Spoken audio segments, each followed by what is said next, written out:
Bismillahirrahmanirrahim.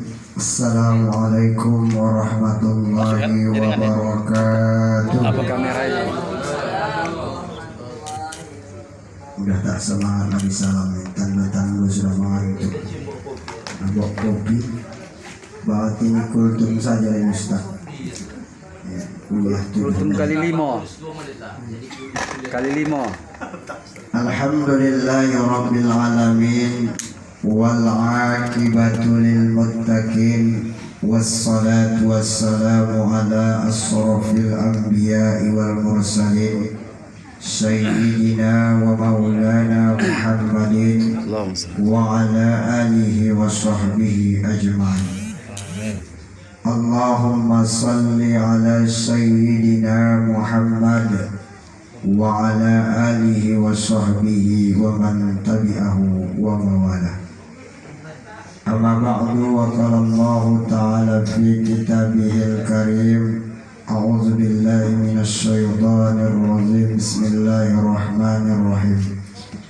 Laqad kana lakum fi rasulillahi uswatun hasanatun liman kana yarjullaha wal yawmal akhir wa zakarallaha katsiran.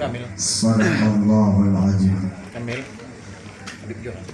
Yang kami hormati tentu selaku sahibul bait di rumah yang bertuah ini beserta keluarga yang telah sudi menerima kami semua, menyediakan tempat.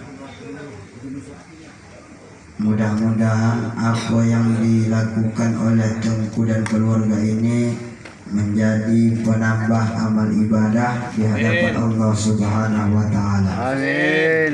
Juga hormat saya kepada para habaib, para asatidz, masyayikh yang kecil tak disebut nama, yang besar tak dihimbau gelar. Insyaallah kita semua dirahmati dan dimuliakan Allah Subhanahu wa taala. Bersyukur kita kepada Allah Subhanahu wa taala. Kalau tak salah malam Ustaz tanggal 18 ya?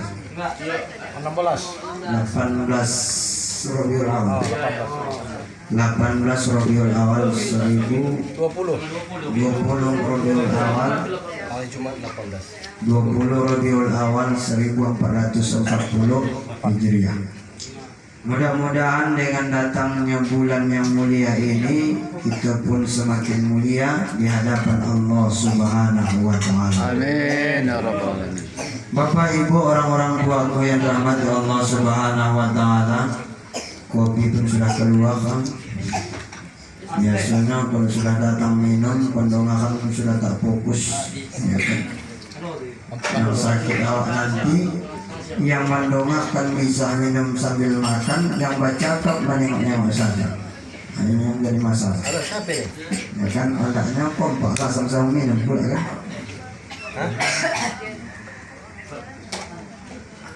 Dua saja yang saya sampaikan. Tidak.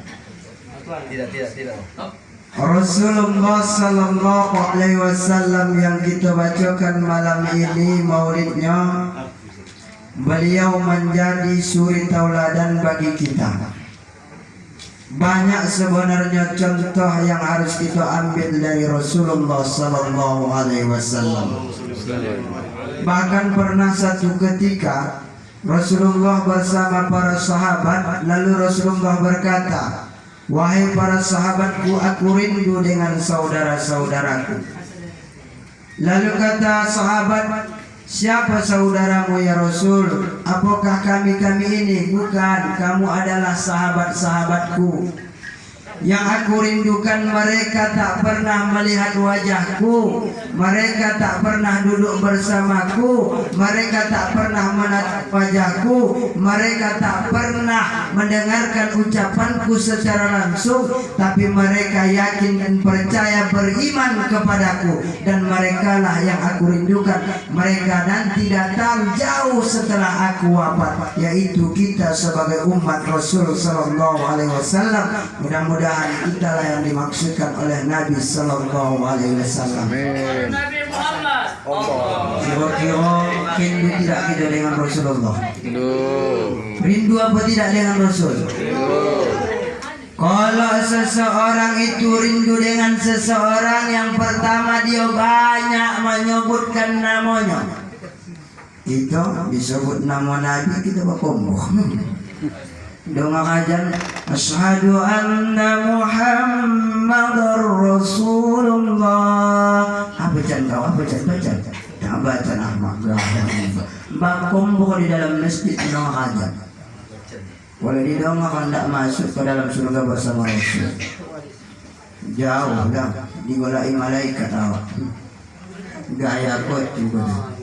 Dongakan tidak masuk surga sama Rasul, tapi kau berkomboh. Iya kan?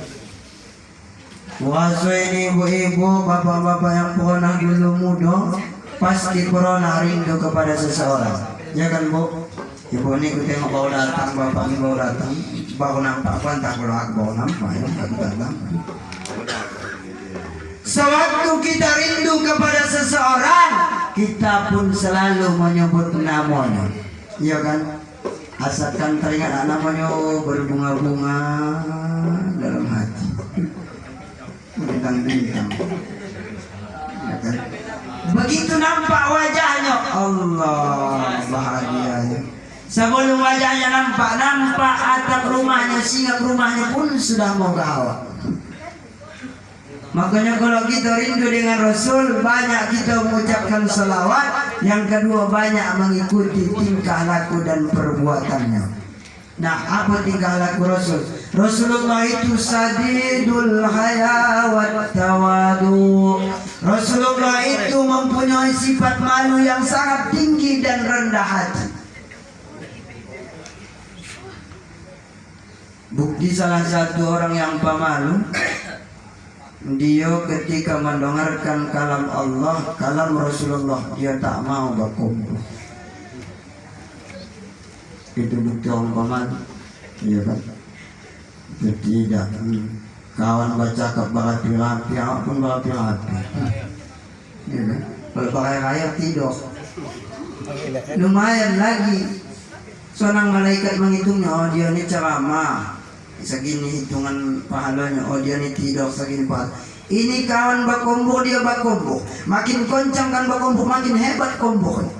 Malaikat pun bingung, nang mana sebenarnya penceramah, nang mana yang diceramai. Bingung malaikat. Sajidul haya wat tawadu. Rendah hati, rasa malunya tinggi dan rendah hati. Itu sekarang bukan pemalu, tapi memalu-malukan. Ya kan? Memalu-malukan saja.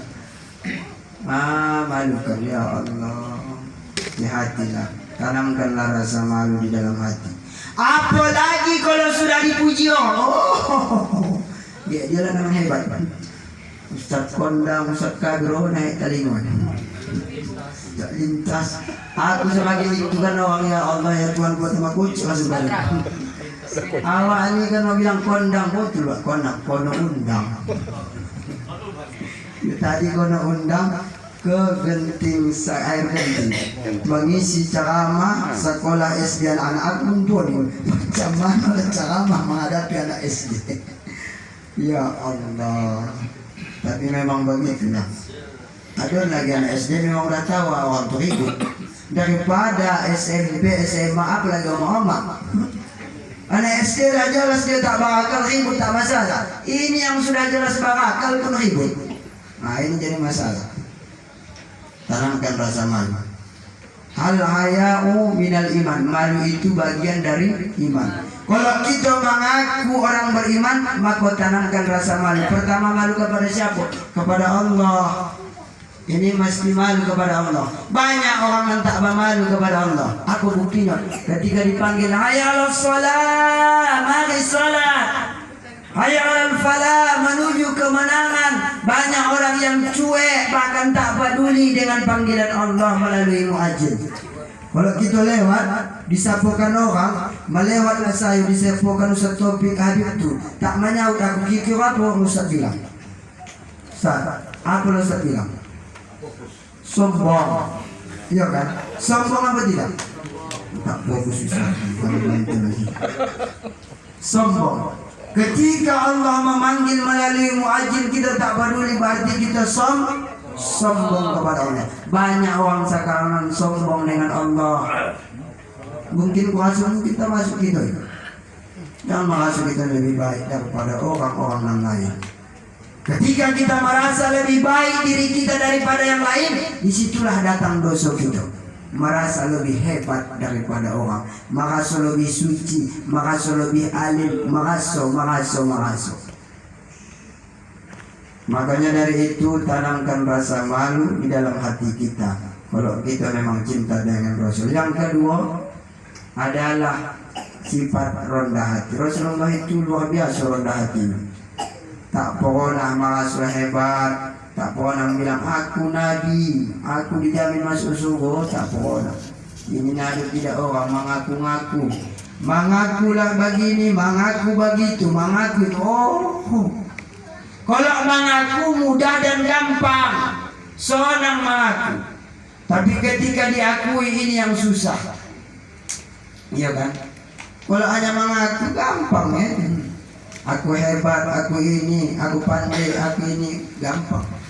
Tapi ketika diakui, apakah sudah tentu boleh?